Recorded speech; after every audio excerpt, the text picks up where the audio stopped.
Christmas എക്സാമിന് important ആയിട്ടുള്ള ചാപ്റ്റേഴ്സിലെ important ആയിട്ടുള്ള ഡയഗ്രാംസ് ആണ് നമ്മൾ ഈ ഒരു വീഡിയോയിലൂടെ നോക്കാൻ വേണ്ടി പോകുന്നത്. അപ്പോൾ നമ്മുടെ എക്സാമിനുള്ള 3 ചാപ്റ്റേഴ്സിലെയും ഇമ്പോർട്ടൻ്റ് ഡയഗ്രാംസ് മിസ്സും ഉണ്ടാകും, ATR മിസ്സും ഉണ്ടാകും, നമ്മൾ കംപ്ലീറ്റ് ആയിട്ട് കവർ ചെയ്യുന്നതായിരിക്കും. അപ്പോൾ ഈ ഒരു വീഡിയോ എൻ്റെ കുട്ടികൾ കംപ്ലീറ്റ് ആയിട്ട് കാണാൻ വേണ്ടി ശ്രദ്ധിക്കുക. അതെന്തിനാന്ന് വെച്ചാൽ ചില ഡയഗ്രാംസ് ഒക്കെ നമ്മൾ വയ്ക്കും, ഓ ഇതൊന്നും വരില്ല, അല്ലെങ്കിൽ ചില ഡയഗ്രാംസിൽ തന്നെ ചില ലേബിളിങ്സ് നമ്മൾ ശ്രദ്ധിക്കാതെ പോകും. ഓക്കെ, അപ്പോൾ അതൊക്കെ നമ്മൾ ഈ ഒരു വീഡിയോയിലൂടെ കംപ്ലീറ്റ് കവർ ചെയ്യുന്നുണ്ടാകും. അപ്പോൾ ചിലപ്പോൾ നിങ്ങൾ ശ്രദ്ധിക്കാതെ പോയിട്ടുള്ള ആ ടെക്സ്റ്റ് ബുക്കിലെ ഡയഗ്രാംസ് നിങ്ങൾ ഈ ഒരു വീഡിയോ നിങ്ങൾ കാണുന്ന സമയത്ത് നിങ്ങളുടെ ഓർമ്മയിൽ വരാനും, ചിലപ്പോൾ നമ്മുടെ എക്സാം ഒക്കെ എഴുതുന്ന സമയത്ത് ആ വീഡിയോ കണ്ട ഓർമ്മയിലായിരിക്കും നിങ്ങൾക്ക് ആ ആൻസർ ഒക്കെ കിട്ടുന്നതെന്നുണ്ടെങ്കിൽ ഭയങ്കര യൂസ്ഫുൾ ആകാൻ പോകുന്ന ഒരു കാര്യമായിരിക്കും മക്കളെ. അപ്പോൾ ഈ വീഡിയോ കംപ്ലീറ്റ് ആയിട്ട് കാണാൻ വേണ്ടി ശ്രദ്ധിക്കാം. അപ്പം മിസ് ആദ്യം റെസ്പിറേഷനും എക്സ്ക്രീഷനും അതുപോലെ റീപ്രൊഡക്റ്റീവ് ഹെൽത്തിലെയും ഡയഗ്രാംസ് പറഞ്ഞുതരും. അതിനുശേഷം ATRMS നമ്മുടെ ലോക്കോമോഷനും മൂവ്മെൻറ്റും കൂടി കവർ ചെയ്താൽ കംപ്ലീറ്റ് സെറ്റ്. ഓക്കെ, അപ്പോൾ നമ്മുടെ ആദ്യത്തെ ഡയഗ്രാം തന്നെ നമ്മുടെ റെസ്പിറേറ്ററി സിസ്റ്റത്തിൻ്റെതാണ്. അപ്പോൾ ഇതിൽ നിങ്ങൾക്ക് നമ്മുടെ ഇത് നോസ്ട്രിലാണ്, ഇത് നേസൽ ചേംബർ അല്ലെങ്കിൽ നാസാഗഹ്വരമാണ്, ഇത് നമ്മുടെ ട്രക്കിയാണ്, ആൻഡ് ഇത് നമ്മുടെ ബ്രോങ്കൈ അല്ലെങ്കിൽ ശ്വസനി, അതിന് ചുറ്റുള്ള അതിന് ചെറിയ ചെറിയ ബ്രാഞ്ചസ് ശ്വസനിക അല്ലെങ്കിൽ ബ്രോങ്കിയോൾസ്, ഇതൊക്കെ നിങ്ങൾക്ക് അറിയാം. ഇവിടെ നമ്മൾ തെറ്റിക്കാൻ ചാൻസ് ഉള്ള ഒരാൾ ആരാന്നറിയാവോ? ഈ ഒരു ബ്ലൂ കളറിൽ മാർക്ക് ചെയ്ത സാധനം. നമ്മൾ വിചാരിക്കുന്നത് എന്താ ഈ ബ്ലൂ കളറിൽ മാർക്ക് ചെയ്തേ അല്ലേ? ഇത് നമ്മുടെ പ്ലൂറൽ മെംബ്രെയിൻ ആണ്. ഇത് നമ്മൾ എല്ലാവരും ശ്രദ്ധിക്കാതെ വിടുന്നതാണ്. ഇതിൻ്റെ ഉള്ളിൽ ഇവരിവിടെ മാർക്ക് ചെയ്തിരിക്കുന്നത് എങ്ങോട്ടേക്കാണ് പോകുന്നതെന്ന് വെച്ചാൽ ഇത് നമ്മുടെ ആൽവിയോളയാണ്. ഈ ആരോ മാർക്ക് കൊടുത്തിരിക്കുന്നത് ആൽവിയോളയാണ്. പക്ഷേ ഈ ബ്ലൂ കളർ കൊടുത്തിരിക്കുന്ന സാധനം നമ്മുടെ പ്ലൂറൽ മെംബ്രെയിൻ ആണ്. അത് പ്രത്യേകം ശ്രദ്ധിക്കാം. ഓക്കെ, പിന്നെ അടുത്തതാണ് ഈ ഒരു ഡയഗ്രാം. ഇത് നിങ്ങളുടെ എൻ്റെ ഓർമ്മ ശരിയാണെങ്കിൽ കഴിഞ്ഞ തവണത്തെ ക്രിസ്മസ് ഓർ പബ്ലിക് എക്സാമിന് ഉണ്ടായിട്ടുള്ള ഒരു ഡയഗ്രമാണ്. അതായത് നമ്മുടെ മസിൽസ് ആണ് അല്ലേ? നമുക്കറിയാം നമ്മുടെ റെസ്പിറേഷന് സഹായിക്കുന്ന മെയിൻ ആയിട്ടുള്ള 2 മസിൽസ് ആണ്, ഒന്ന് ഡയഫ്രം, ഒന്ന് ഇന്റർകോസ്റ്റൽ മസിൽ. അപ്പോൾ ഡയഫ്രം പലരും തന്നെ കറക്റ്റായിട്ട് ചെയ്യാറുണ്ടെങ്കിലും ഇതിനിടയിൽ കാണുന്ന ഈ സാധനത്തിനെ തിരിച്ചറിയാൻ കുറച്ച് ബുദ്ധിമുട്ടാറുണ്ട്.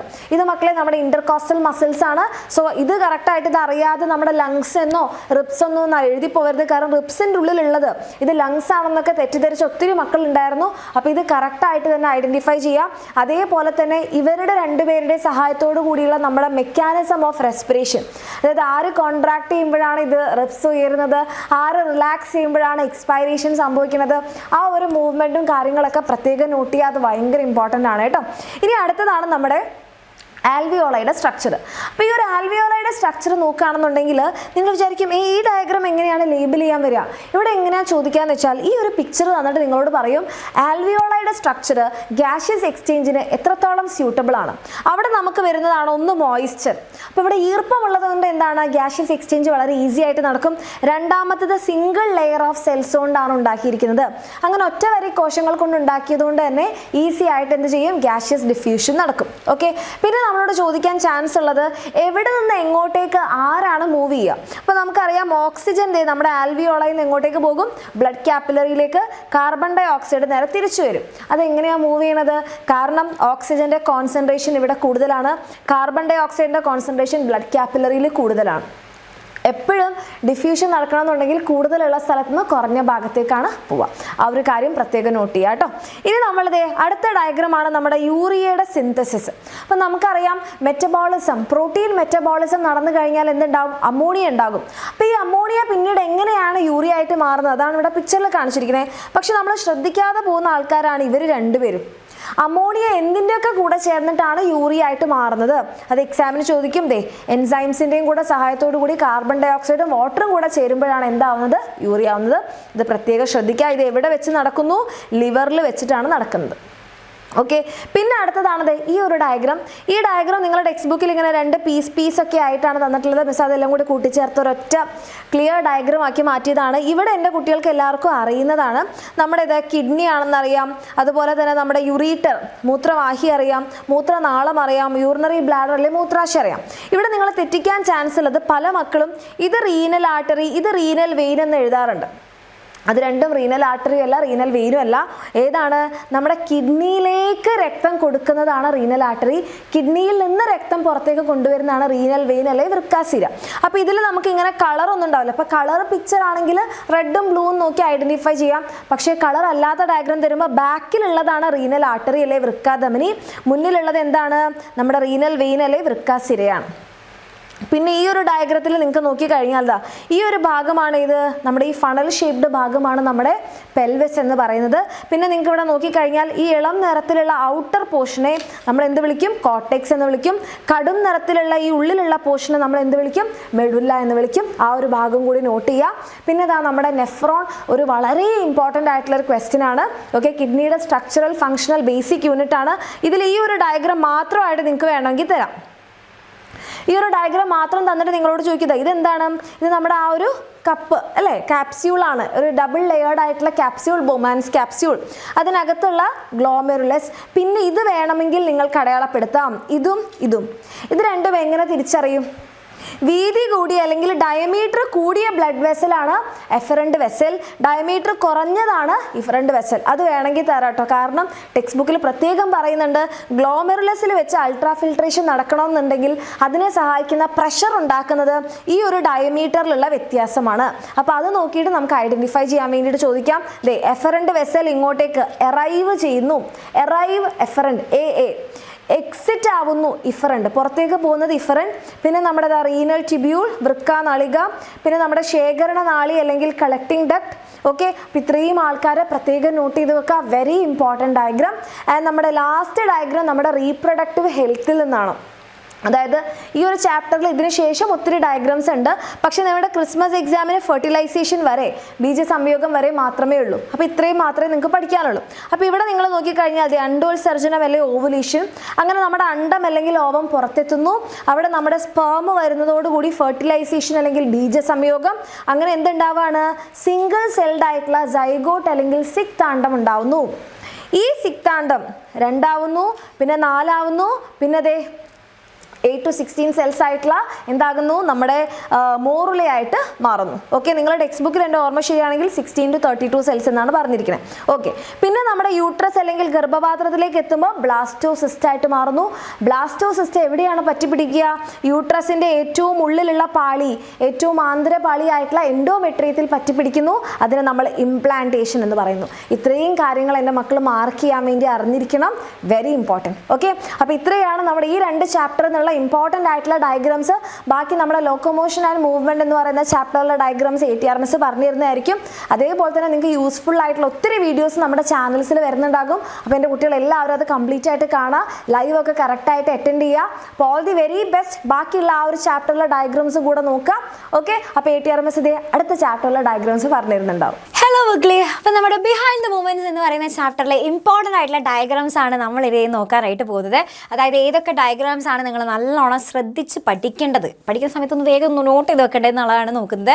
അതിൽ ഇവിടെ നമ്മുടെ ഒരു മസിൽ ടിഷ്യൂൽ നോക്കിക്കഴിഞ്ഞാൽ അതിൽ പ്രധാനമായിട്ടുള്ള 2 മൈക്രോഫിലമെൻറ്റ്സ് എന്ന് പറഞ്ഞിട്ടില്ലേ, പ്രോട്ടീൻ ഫിലമെൻറ്റ്സ്. അത് ഏതൊക്കെയായിരുന്നു? ഒന്ന് ഈ റെഡ് കളറിൽ കാണപ്പെടുന്ന ഈ ഒരാൾ, റെഡ് കളറിൽ കാണപ്പെടുന്ന ഇയാൾ, അത് നമുക്ക് ഇതാരാന്നുള്ള മാർക്ക് ചെയ്യാനുള്ള തരത്തിലുള്ള ക്വസ്റ്റ്യൻ വരാൻ സാധ്യതയുണ്ട്. അതാണ് ഒന്ന് നമ്മുടെ മയോസിനും. പിന്നെ അതേപോലെ തന്നെ ഈ ബ്ലൂ കളറിൽ കാണുന്ന ആരാണ്? നമ്മുടെ ആക്റ്റിൻ ഫിലമെൻറ്റ്സ് ആണ് കാണുന്നത്. ഓക്കെ, അപ്പോൾ മയോസിനും ആക്റ്റിനും ആരൊക്കെയാണ് എവിടേക്കാണുള്ളത് എന്നുള്ളതൊക്കെ ഒന്ന് ഓർത്ത് വെക്കണേ. പിന്നെ അതേപോലെ തന്നെ നമുക്ക് എക്സാമിന് ചോദിക്കാൻ സാധ്യതയുള്ളത് നമ്മുടെ സ്കെലറ്റൽ സിസ്റ്റമാണ്. സ്കെലറ്റൽ സിസ്റ്റം എന്തായാലും ഷുവറായിട്ട് ചോദിക്കും. അതിൽ ആക്സിയൽ സ്കെലറ്റലിൽ വരുന്ന ആൾക്കാരും അപ്പൻഡിക്കുലർ സ്കെലറ്റലിൽ വരുന്ന ആൾക്കാരും വളരെയധികം ഇമ്പോർട്ടൻ്റ് ആയിട്ട് പഠിച്ചു വെച്ചാൽ എന്തായാലും ഈ ഒരു ഭാഗത്ത് നിന്ന് നമുക്ക് ക്വസ്റ്റ്യൻ വരും. ഓക്കെ, പിന്നെ അതേപോലെ തന്നെ നമുക്ക് ഈ പറയുന്ന പെരിയോസ്റ്റിയത്തിനെ കുറിച്ചുള്ള കൂടുതൽ നമുക്ക് എക്സാമിന് കൂടുതൽ ക്വസ്റ്റ്യൻ ചോദിക്കാൻ സാധ്യതയുള്ളത്. ഈ ബോൺസിനെ കവർ ചെയ്തിട്ടുള്ള ഒരു മെംബ്രെയിൻ, അതാണ് നമ്മുടെ പെരിയോസ്റ്റിയം എന്ന് പറയുന്നത്. പിക്ചർ എന്നിട്ട് ഇത് ഏതാണ് ഭാഗം എന്നുള്ള രീതിക്ക് ക്വസ്റ്റ്യൻ വരാൻ സാധ്യതയുണ്ട്. കൂടുതൽ പെരിയോസ്റ്റിയാണ് ചോദിക്കാൻ സാധ്യതയുള്ളത്. പിന്നെ അതേപോലെ തന്നെ നമ്മുടെ ജോയിൻസിൻ്റെ സ്ട്രക്ചർ മക്കളെ വളരെ ഇമ്പോർട്ടൻ്റ് ആണ്.